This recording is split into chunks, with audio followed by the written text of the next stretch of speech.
নতুন বছরের প্রথম সপ্তাহে রাজধানীর বাজারে বাড়তি সব ধরনের চালের দাম।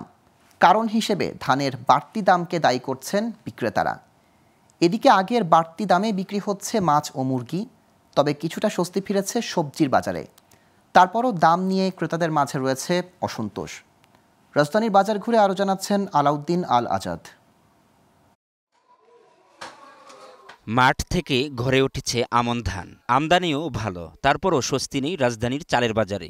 সব ধরনের চালের দামই বাড়তি। 2 সপ্তাহে চালের দাম কেজিতে বেড়েছে 10 টাকা। এখন খালি মনে চাইলেই দামটা বাড়াইতেছে। দাম বাড়ায় যদি এমন হতো যে মাল দিয়ে টাকা দিচ্ছে মাল নাই, তাহলে ঠিক আছিল। এখন তো টাকা দেওয়ার সাথে সাথে মাল আসতেছে। তাহলে আমি বেশি দিয়ে যেখান থেকে কিনছি ওখানে দামটা কেন বেশি? যদি ওইখানে যদি মনিটরিং করে, ওখানে যদি খোঁজ খবর নেয়, তাহলে আসল রহস্যটা উদ্ঘাটন হবে। এদিকে মাছের বাজারেও স্বস্তি ফেরেনি। আগের চড়া দামে বিক্রি হচ্ছে সব ধরনের মাছ। ক্ষুব্ধ ক্রেতারা সিন্ডিকেটকে দায়ী করলেন। আমরা যে বলতাম সিন্ডিকেট তো ভাঙতে হবে কারো না কারো, এটা আসলে ভাঙছে না। আগের যে দাম ছিল তার চেয়ে এখন বেশি মনে হচ্ছে প্রত্যেকটা জিনিসের দাম।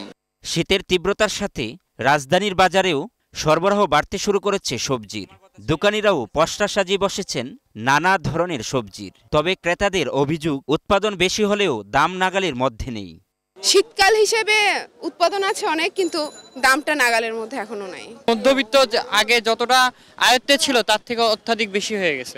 নতুন বছরেও মুরগির দাম নিয়ে ক্রেতাদের অসন্তোষ। প্রতি কেজি ব্রয়লার মুরগি 200 থেকে 210 টাকা ও সোনালী মুরগি বিক্রি হচ্ছে 340 থেকে 350 টাকায়।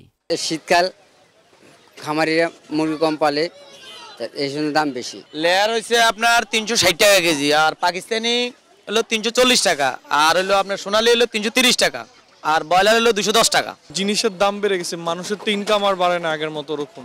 নিত্যপণ্যের বাজার নিয়ন্ত্রণে নিয়মিত বাজার মনিটরিংয়ের জোর দাবি জানিয়েছেন ক্রেতারা।